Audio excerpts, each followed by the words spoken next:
Hello and welcome, Marvel Rivals fans. We are back, we are here, and we are live. The IEN, the Indiana Esports Network, continues right now. I'm FBI Tugboat. Joined with me is Llama. Llama, how you feeling on the day, my friend?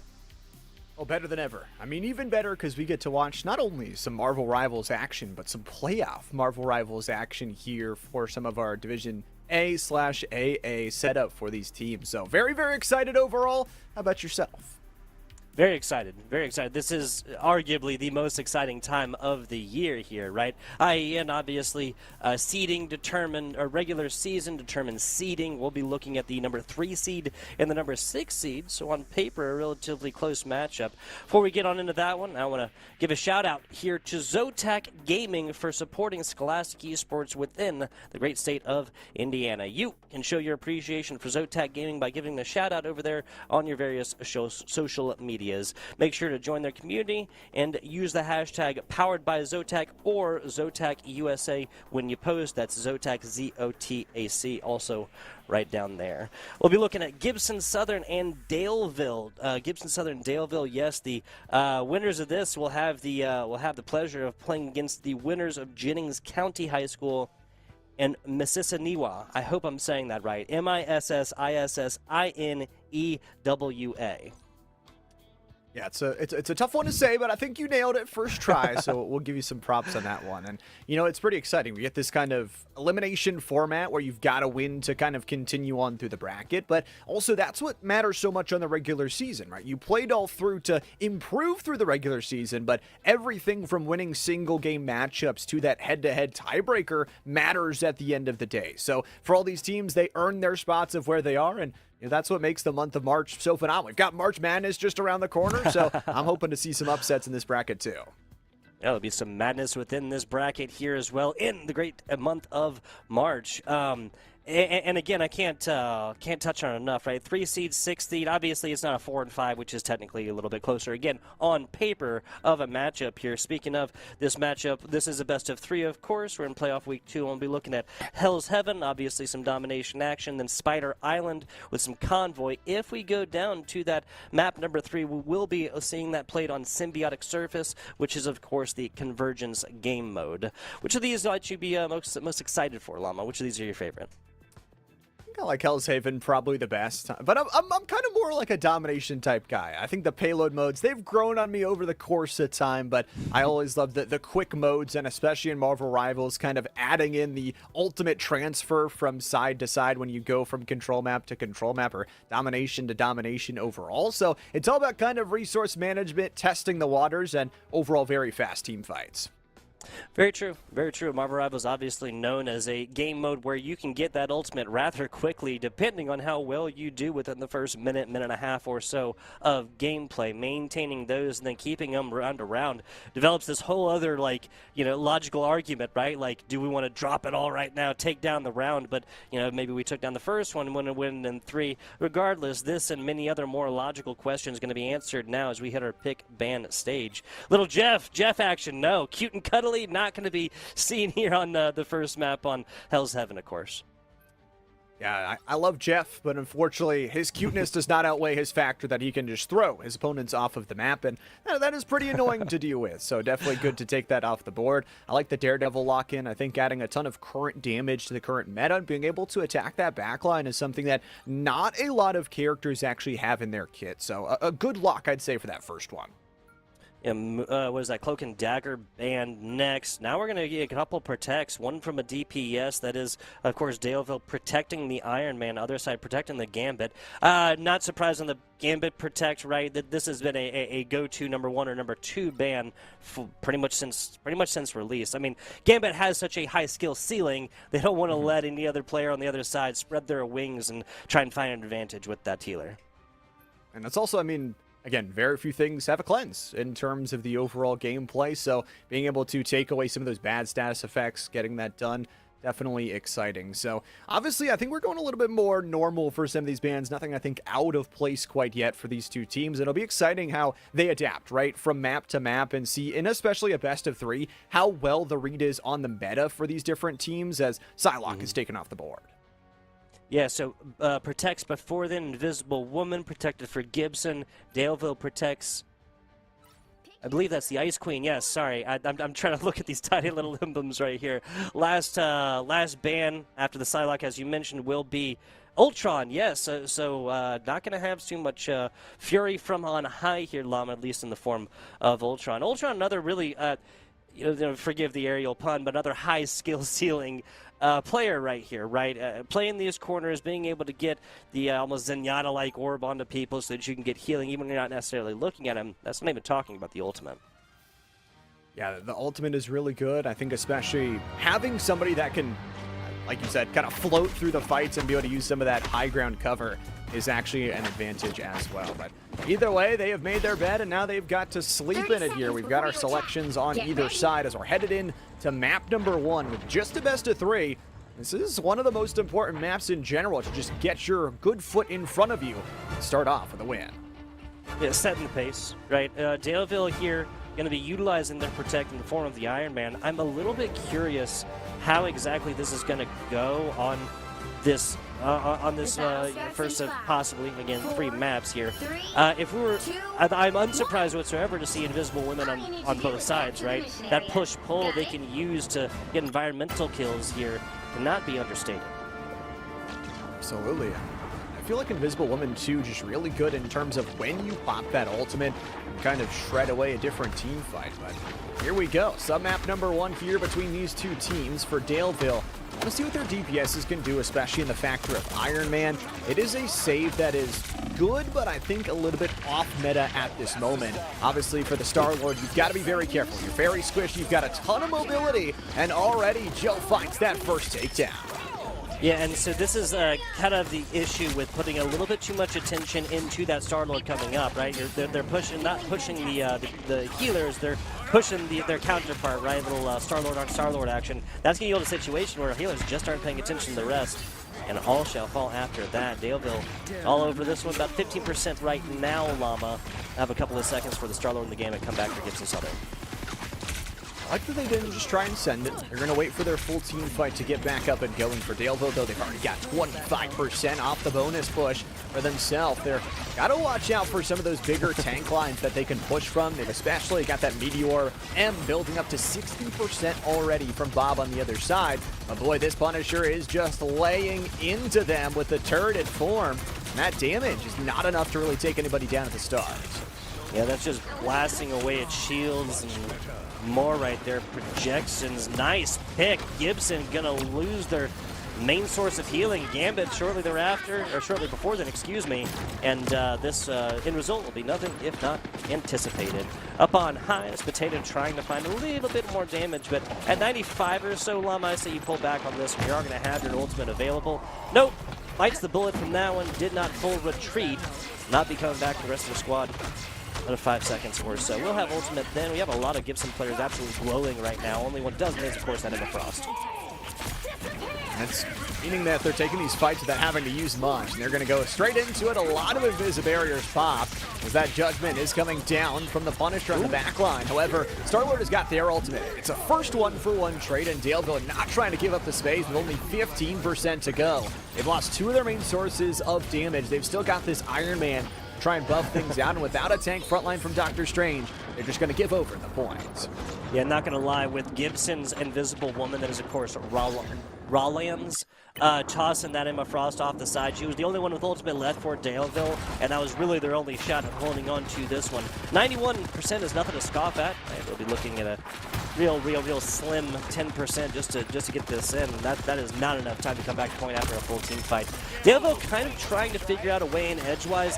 This is such a difficult area to get through, but hey, here comes the Emma Frost, but fortunately there's going to be a massive pillar across the middle. Emma Frost almost taking all the way down. Llama, what is this reticle? I saw this earlier, the offset reticle. I'm not sure if I love it or I'm not sure if I hate it. I don't know. I mean, I guess it makes you see the hit markers a little bit better, but I guess it's working out for them. It's working out for them. Maybe not something for me. Daleville, they're going to retake this one up. The Star-Lord is going to get taken down to the outside, so really no chance to even get the touch unless they use the Doctor Strange power, which they will. Unfortunately, without that main source of damage, they are jumping into this one blind, and already it's the Punisher taken down to the back end. They will start to lose everything else as Gambit tries to pop that ultimate to keep them less alive. This is a 6v4. Trying to get the Star Star-Lord back in. He's got the mobility to get there. That portal expires, though, and the overtime may be soon, too, as well. Daleville just ripping through everything. They find a double kill there from their support, and that should seal the deal on submap 1. And no one can live through the environmentals. There's 3 that I counted just from the side of Gibson, as they're, of Daleville, as they were able to find a whole lot of picks right off the side. No resing that one. Llama, Daleville takes this at 150 or so. I believe that's what Gibson Southern had at the end of that. Yeah, about that, and I think from Daleville, they're pretty happy with that. Right? I mean, their neutral game was awesome. I mean, they win not only the starter fight, but that secondary fight when it's kind of 90-20. Gibson don't really save away any ultimates. Daleville save away 4. So this next submap could get tough very, very quickly. And that's the tough part about domination. We talk about a snowball here in Marvel Rivals that can quickly build up into an avalanche. And Daleville, see if they can use those ultimates quick and to their effectiveness. Coach Osborne here for Gibson Southern, calling a couple audibles here. We'll see the Thor come all the way out. Of course, we saw a little bit of Luna Snow towards the end of that last map. Moon Knight, so we're seeing categorical changes, exactly 50% of Gibson Southern going to be changing what they're going with. Daleville deciding, hey, I'll fix it if it ain't broke, Llama. Why not? You've got those ultimates as well, so using to the best of your ability. That Moon Knight swap coming right at the end. They didn't actually get to use it in the team fight before their percentage expired. This point doesn't unlock for about 5 more seconds, but Daleville is using the Star-Lord to just take some early space, use the high ground that's built into the map, and take some early damage. And they take the Thor down to about half. A lot of those heals are already expended. And with the Star-Lord ultimate, they can pop it at really any time that they get low. They've also got the Magneto down to half HP. Their target selection right now from Daleville has been phenomenal. They don't even have to use any of the ultimates to take the first point, and they force out 2. Hand of Khonshu is raining down, but the handle is there from the Gambit. They pop the ultimate and back, and the Eye of Agamotto has got everybody stunned up on the back line. Daleville is just going to wipe the floor with a mop and bucket. What an absolute perfect placement there for Daleville. I see a Luna Snow die during ultimate. There's only a couple different ways that can happen here, Llama. Perfectly timed, perfectly positioned, a great counterplay from Daleville against that ever-popular Luna Snow ultimate, we'll say. Obviously, the Moon Knight there, starting about 50 and already dropped on the previous. They'll have their ultimate back here soon, but it's just going to be the Punisher on the other side. Now, when we talk about answers, that Invisible Woman ultimate is up right now. You're really going to just kind of have to fish 4 shots. Now, some would call it fishing in a barrel. Some would call it the inability to really land shots one way or the next. That's a huge pick against the Thor. Gibson Southern going to be fighting this one 5-6. Dova on the Star-Lord has been phenomenal at these opening picks. They get 2 to start out. And realistically, Gibson cannot stutter in at this point. They've got ultimates, sure, but if they overuse them here, that could cost them the map and realistically put them down in an unattainable point in the series. They used the Hand of Khonshu, but it was really just a space-taking ultimate. It's not really going to do too much damage. And you see on the other side that immediately that Invisibarrier comes out. They've got the protection to work off of. The Punisher ultimate is starting to rip on through and does find one on the back line. But immediately, the second Strategist ultimate comes out and helps save Daleville at the start of this fight. Yeah, so this is a great job, and honestly, I'm not against the ult from the Emma Frost right there. It was just a little bit too much and a little bit too late.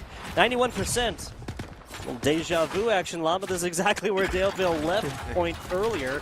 If this follows the same exact theme, we'll see Gibson get up to about 50% and Daleville take it back. Another nail biter and a decently close one. I'll say, too, I mean, again, Daleville's been very smart about not investing ultimates. They're immediately going to put the Gambit one in to just set their favor. They've already got the damage on Flasher as they fall on down. They've even got the Star-Lord ultimate to tag in the second. Man. It's everybody falling. Everybody finding their eliminations. A double takedown there from the starter front line. And Daleville would like to have a word. Yeah, this was a really, really evenly matched game up until Tekka there for the Iron Man 4. Daleville was just given all of the space with which to cook, Llama. I mean, this is... I feel like one of the issues with Marvel Rivals, I'm not trying to be too negative here, but I feel like one of the issues with this game is that Flyers all have the same counter, and that's just like 2 or maybe even 3 members of a team just paying attention to them for about a second and a half. You have a mag on the other side. You can use his volley to relocate, right? The Iron Man, you can hit him against walls. It's obviously a solid bit of damage once you get that thing up in purple as well. You get a Moon Knight, one of the supports, obviously the Punisher, to send a little bit of damage skyward, and this Iron Man is reduced to nowhere near the same level of effectiveness that they had before. And that's not talking necessarily about, like, blocking and stuff like that, because the Iron Man did have fantastic positioning whenever they did pull that ultimate, and it wasn't really in positions frequently that could be eaten up by a various shield, whether that was, Doctor Strange or Magneto. To come through this and take a W down, or at least win map number 2 and take it to 3 maps, Gibson Southern is really, really going to have to address this this threat from the air, honestly. They're going to have to try, and they need to assess that one, and they need to assess how do we deal with this Star-Lord. That feels like it's getting picks right at the start of the fight every single time we try and go in. We can't deal with its mobility, so what truly is going to be the answer? And obviously you don't have a lot of time to get that answer. This is a best of 3, and you've got one more map here to try and swing things around, to try and start off the reverse sweep. I will say, if there's anything to benefit Gibson, when you go into these second and third maps, there's going to be longer, drawn-out fights that do benefit if you can take down 1 or 2 players at the start of the fights. And, looking at some of their ultimate team battles towards the end, it wasn't like they gave that first map for free. They had some good team fights. They've just got to find a little bit more. Just a tiny bit more, and a little bit is this just idea of your healers just sustaining a little bit through towards team fights. There was a couple Luna Snow we saw it, right? The 2 last Luna Snow ultimates both got taken out by one of the few ultimates that he can even manage to take her out, to eliminate her and send her back to respawn room. Daleville, yes, that is Coach Eric C. here for Daleville, going to be subbing out a couple of players, and so maybe saw something they want to improve upon a little bit, or maybe a lot of this could just be the idea of giving everybody a little bit of reps within games that actually matter here within the final season. Whether that's one way or the other, there's a lot of different reasons why players could be subbing in as of right now. There's a couple players I know they're probably not subbing in for, given just how amazing they did in the previous, but. Yeah, absolutely. I mean, there's a lot of different reasons, and I also think, like, Marvel Rivals is still a very new game in terms of an esports title, so not necessarily maybe having enough to build full 2 rosters of setup. So, like you said, giving those other players a chance, always good, because that's also going to help players grow. Sometimes when you're playing of a couple of different players of a different play style, or of a different overall pool of selected players, then you've got a better chance to move your way forward off of learning different play styles and learning to communicate with different people. Yeah, and also, I mean, just categorically different, like geographically, right? Not just the game mode, obviously, Convoy coming up, but Spider Island being geographically very different. Obviously, a little bit of a newer map. Hell's Heaven has been with us since day numero uno for Marvel Rivals. Differences main being that we might see some switches, like Punisher, for example. His turret's fantastic when it comes to taking, like, once you've taken point and then maintaining that space. Yes, on attack, you can put that Punisher turret onto the convoy itself as it's moving, and use the convoy to move. Then you're also restricting yourself to, like, I wonder where the Punisher is, Llama. I wonder where they could be once you hear those turret shots come out. It is a little bit longer sightlines, though, so I will say could look for more of that. But it'll be really interesting. We'll get to reban some of the different selected things here for our map number 2. So we'll see if anything changes, if anything stays the same. I might look for an Iron Man ban as a first-round selection, but at the same time, does that separate something else you need to ban? And it gets into the whole game theory philosophy of it. Yeah, which is, well, I mean, a lot of these matches are, I'm not going to say won and lost, because obviously they're won and lost on the battlefield, the virtual battlefield, whatever you want to call it, but significant advantages and disadvantages are taken or given away right now within these pick bands. Coach Eric C. here for Daleville, Gibson Southern's coach. That is Coach Osborne. I think I'm saying, yeah, Coach Osborne, sorry. This is their time to shine. Come in here. What did you not like your team, or what was it that your team was not allowed to do that you feel like can be allowed by protecting various heroes? And more importantly, what did your enemies do that you cannot allow have happen? Again, that's where your 3 picks come, or your 3 bands come in.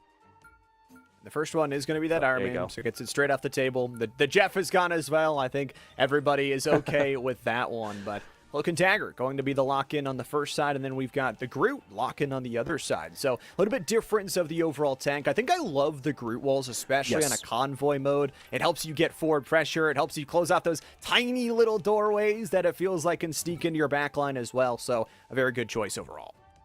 I'm not going to call it full cheese, but just the simple ability to block, like you said, block out doorways, which really is understated within Spider Island, but also when you have a mag there as well, you're going to have so much damage coming in from Daleville that's just going to be ineffective, right? It's just going to hit the magnetic barrier, it's going to hit the Groot walls, and ultimately not going to come out with anything on the other side.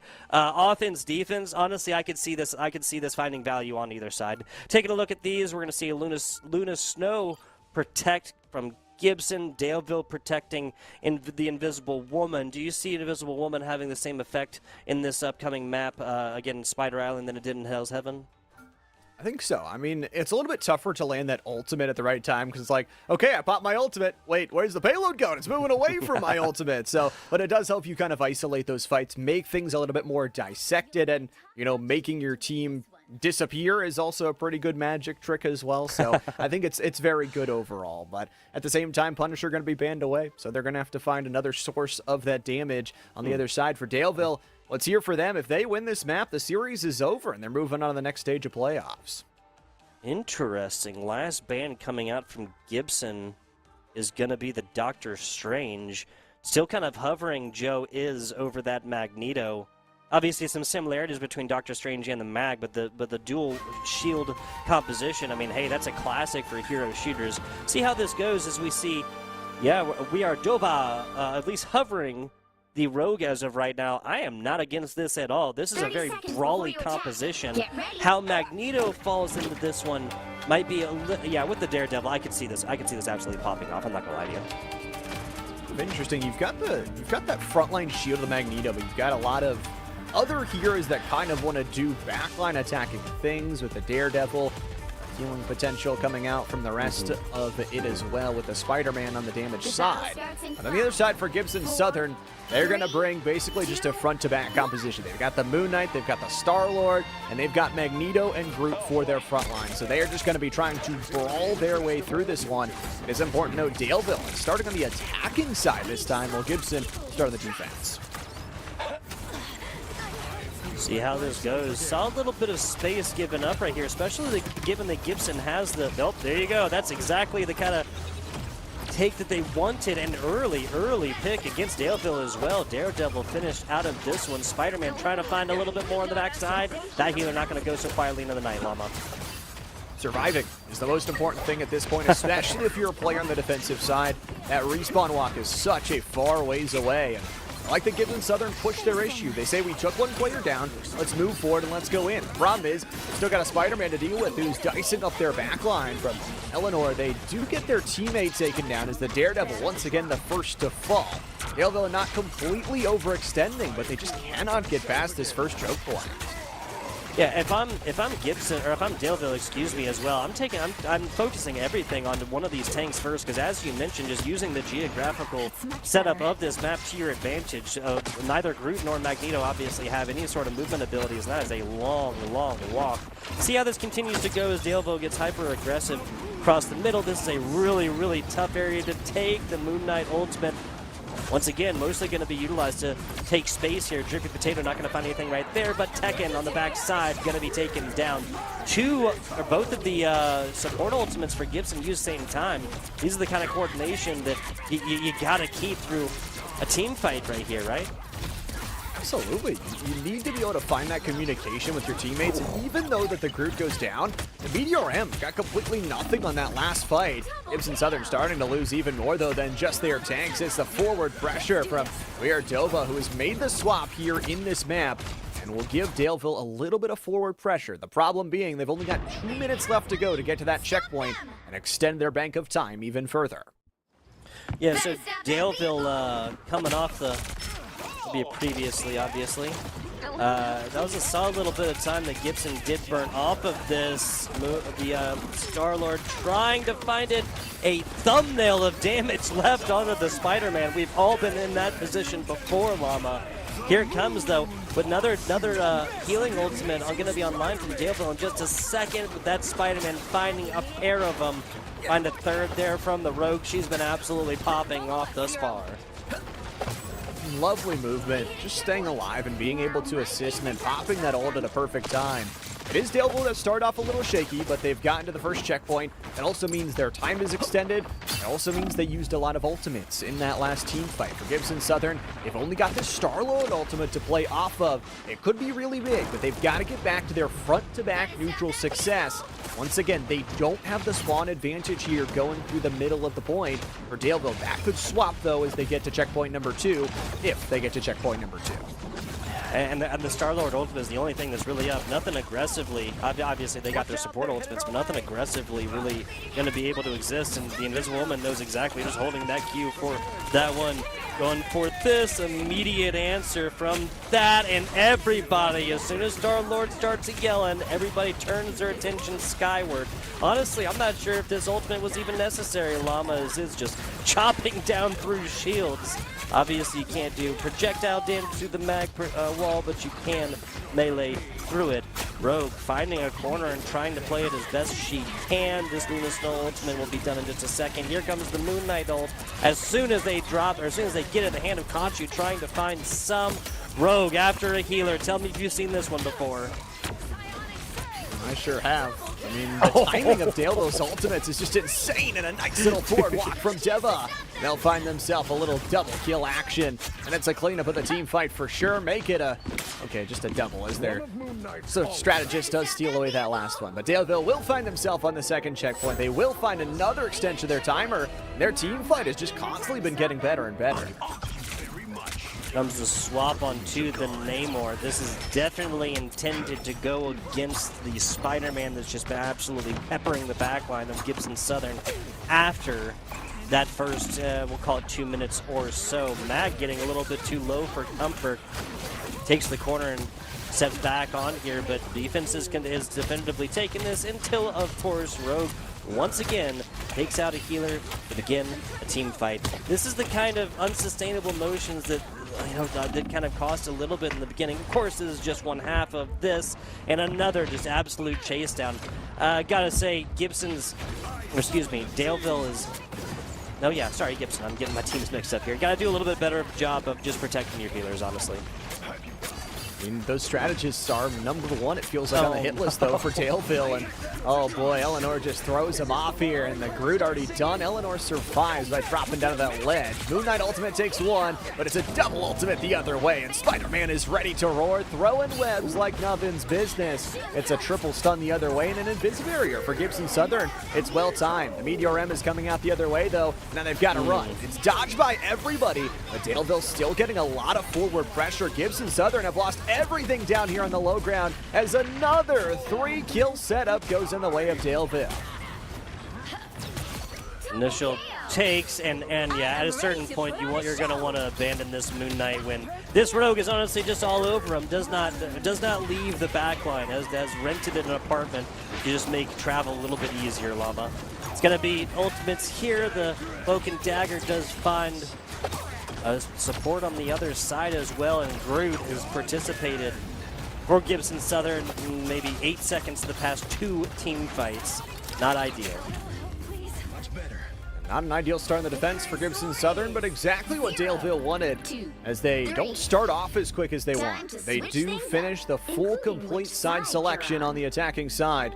We will get to swap things, but I will say this is one of, if not the hardest map to push that convoy all the way to the end, and Daleville did it with 1 minute and 40 seconds left to go. The attacking side of Gibson Southern has to be very, very good if they want to not only win this map, but stay alive here in playoffs. Yeah, they've got to take this one 1 minute and 40, exactly 100 seconds on the other side.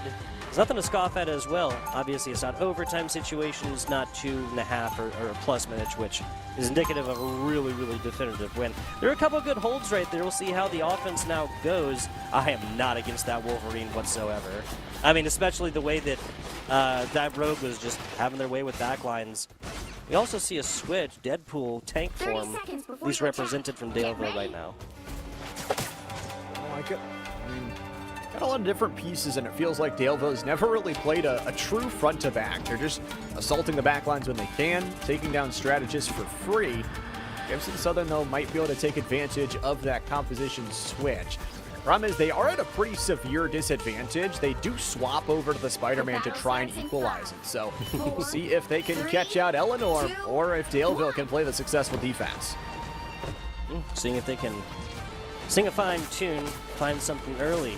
The initial looks, always the Spider-Man off to the side. Don't try and find a sneaky little angle. There's a nasty pull.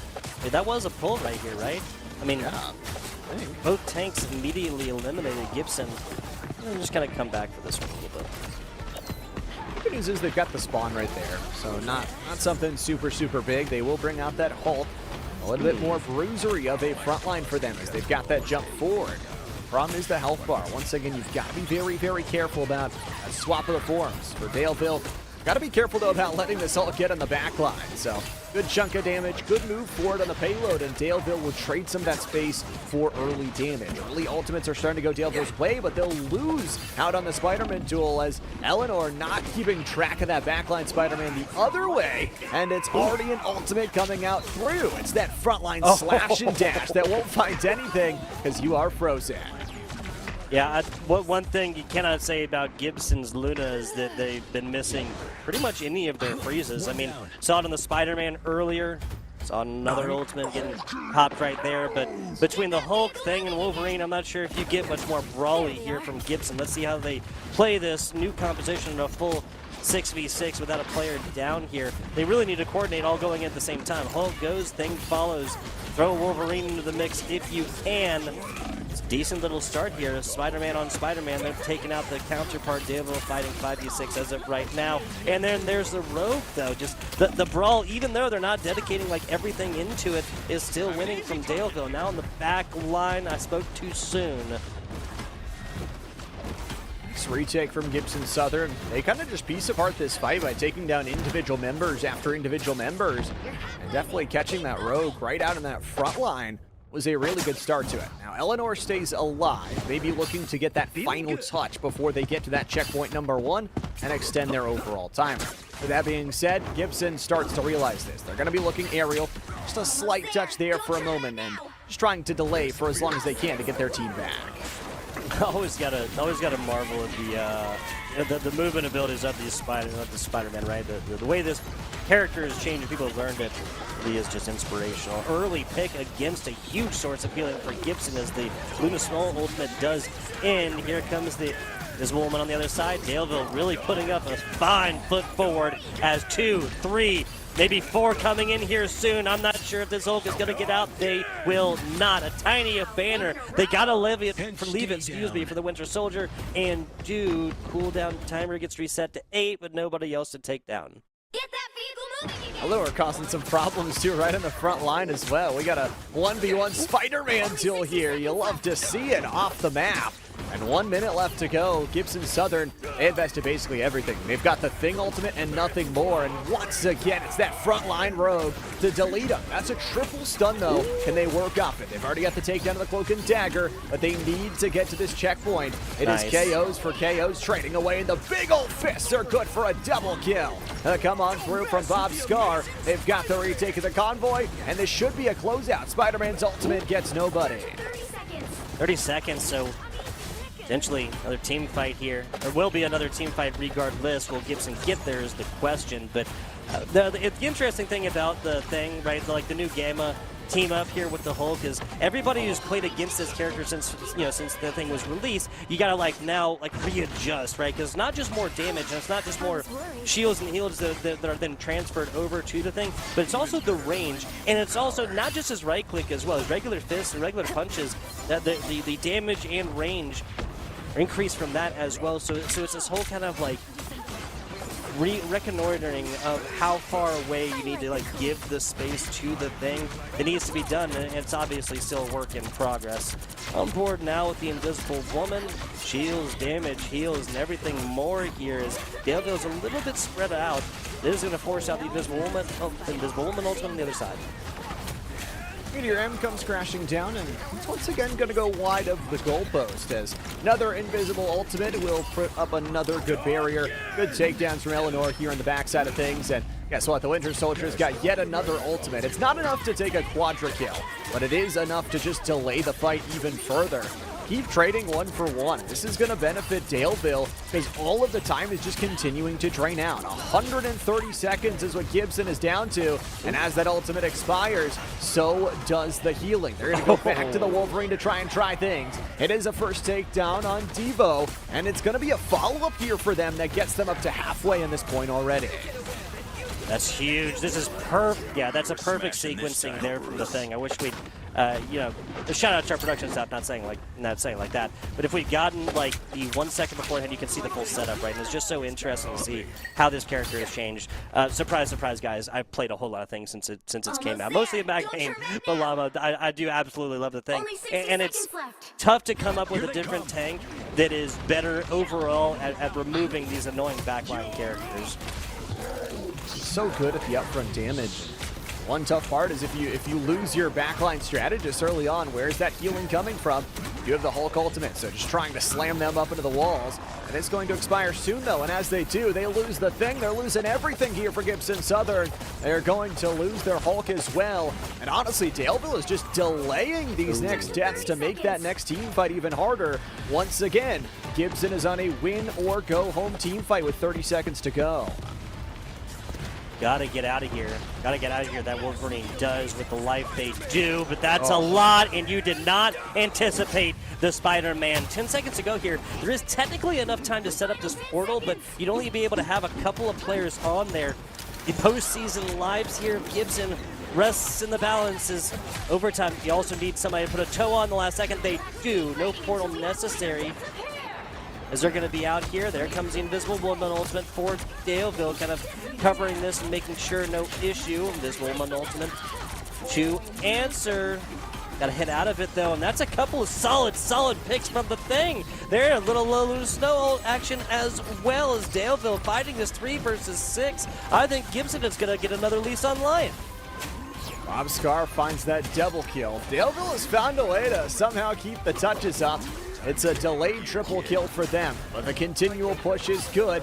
Respawns are coming in, though. That delay was good. It is just 2 meters, and it is an extra checkpoint, an extra 90 seconds for Gibson Southern. Their job is not done yet, though. They still have to push up all the way through this ramp, which is arguably the toughest checkpoint to get through. 100% agreed. Now, with their 90-second reward there for pushing next, I will guarantee that they'll not finish this with more time, but finishing more time, less time, regardless, Gibson will take it how they can as of right now. Of course, they dropped the first map of these trio of plays on the domination earlier. Spider-Man getting sniffed out in the back line. Gibson fighting this one 5v6 for a couple of seconds. Nope, 4v6 is other one. A little bit of a different look on the tank side. It'll be short-lived on the first push. It is so tough to get up that ramp. I like the initial sights from Bob Scar as they get themselves to the back line to do some damage. The question is for Daleville, can you stabilize? They are just moving the payload for free, and a nice takedown as well there. It is already looking rough for Daleville. They've got those advantageous spawns. That's the one thing they have going for them. Bob Scar continues to deliver. The backline Winter Soldier to trade, and it is really deaths anywhere. Nice takedown, and it will be the drop off the edge. A good takedown flight, and somehow, someway, Gibson have got themselves in the same exact scenario again. I was a little bit surprised at the Angela pick right here, but, well, we see exactly why that came out. Completely with the Spider-Man ultimate. They got away from it. Spider-Man on the other side. Daleville gets this. Wow, so after a trio of team fights won immediately, Gibson gets shut down here after they just held on to the ultimate economy. This is fantastic. Meteor M going to get damaged but not finish it out. Last few seconds of overtime there. Nobody touches. And Daleville going to come out with a 3-2 victory in map number 2. Gibson, hard fought, Llama, but going to end out in a 2-0. This is my opportunity as a caster to say the most stereotypical caster thing ever, and that is that the scoreline, the overall scoreline, does not indicate just how close this was, though, Llama. I mean, that's very true. I mean, Gibson put in a lot of work, especially going through map number 1 to find getbacks, and then found, like you said, multiple overtime team fight wins to get it as an overall setup to fight towards that final ramp checkpoint. But eventually, you talked about that ultimate economy, and realistically for Daleville, they were prepped and ready to go with every single one of them waiting in the wings for that one. So they clean it up, they get the job done, and we'll call it a sweep, like you mentioned, a little bit closer than it feels like the Brooms deserve to be brought out. But nonetheless, a victory at the end of the day for Daleville, and they'll move on to the next round. Yeah, very exciting, very exciting. At a certain point, I love the mentality of this. Coach Eric C. definitely involved in this one. Just, folks, we're ahead. We've already finished, and we have time, which is important. Just stack ultimates, right? And at a certain point, like, obviously it didn't work for the first couple team fights there, but you could tell what they were building on because, you know, a win by 1, a win by 100, a W is a W when you're looking at elimination, especially when you're looking at elimination from the postseason here. So huge shout out to Gibson Southern. There were...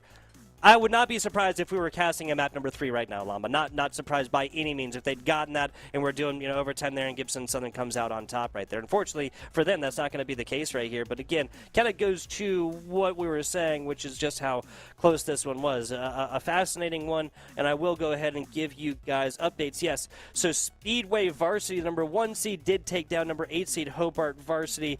Speedway going to be punching their ticket. We do not have Ben Davis and Brebuff, the 4 and 5 seeds, playing quite yet. We do not have Jennings County, number 2 seed, and Mississiniwa rivals, number 7 seed, playing quite yet. But we'll be seeing this, and that is Daleville playing the winner of Jennings County and Mississiniwa. I think, again, hope I'm saying that right, folks.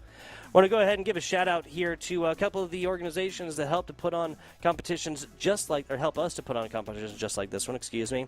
First of those is, of course, LandFest. This broadcast is part of LandFest's Scholastic Esports program, which is, of course, a program that supports this league and many others. Now, since launching, LandFest has delivered over 300 broadcasts to Scholastic leagues in the great states of Washington and Indiana. Now, we provide these broadcasts free of charge to the leagues, schools, and teams that we cover. And very generous donations do make this possible. In fact, every $200 raised covers the operating costs for one of these regular season broadcasts, or now for the postseason. Now, folks, if you appreciate our work, feel free to scan the QR code on your screen and donate today if you so choose. I also want to give a huge shout out to LOS Portal. Yes, that is League OS Portal. Do you want to play esports in college? Well, now you can search hundreds of collegiate esports. Yeah, you love them. Can search hundreds of collegiate esports programs over there at portal.leagueos.gg. Now, scholarships exist for players, shoutcasters, and more, so list all of your talents. Verified collegiate coaches are searching the LOS portal right now to find players just like you. Now, IHSEN students, the Indiana Esports Network students, can sign in to manage your prospect profiles, where your stats are automatically updated game over game. What that means, of course, is this previous match all the way up to postseason and stuff. You can see stats in there, and people who are searching for players like you can go see exactly what the numbers say about you and your gameplay. And of course, folks, LOS Portal is free. Don't miss your chance to go forth and get discovered. You can visit portal.leagueos.gg. You can visit portal.leagueos.gg today and level up your future. No idea why I had a problem with the very last line there, Llama. A fascinating and honestly really, really great competition. I know we said it before, is relatively close, even though it was a 2-0 for Daleville. Congratulations to them. Gibson Southern, we'll see you on the next semester. Llama, fascinating competition. Do you have anything else for the good people before I do bid them adieu? No, it was a fun day. I mean, again, obviously shout out to all the students working super hard, not only through fall, but through spring to learn a brand new game title, to fight for their spot on a team, and to represent their schools out there. And of course, our broadcasts wouldn't be complete with the people behind the scenes. Got to give them a big shout out. And Bugman doing a lot of that, observing and then getting to see constantly on that production side. Wouldn't be possible. It'd just be two talking heads up here, and that's not as fun without the beautiful production in the back. Very true. Big shout out, Connie. Big shout out to Taylor. I know what you're wondering, folks. I know what you are wondering. This was so fascinating. I want some more of it. Well, the IEN will be back. Tetris, a Tetris best of 5. Love it. April 6th, 5 p.m. Eastern Standard. If you're a big fan of what we do here as well, WSSEA, the Washington State Scholastic Esports Association, I believe I'm saying that right, will have competitions all week. Bunch of different esports as well. Be sure to tune on in to LANFest and more about the awesome stuff they do within the Scholastic space here within the United States. I'm FBI Tugboat. That's Llama77. You can find him over at _Llama77 over there on various socials. I'm FBI_Tugboat literally everywhere if you guys liked what you heard. Thank you guys for watching, and we'll catch you on the flip side.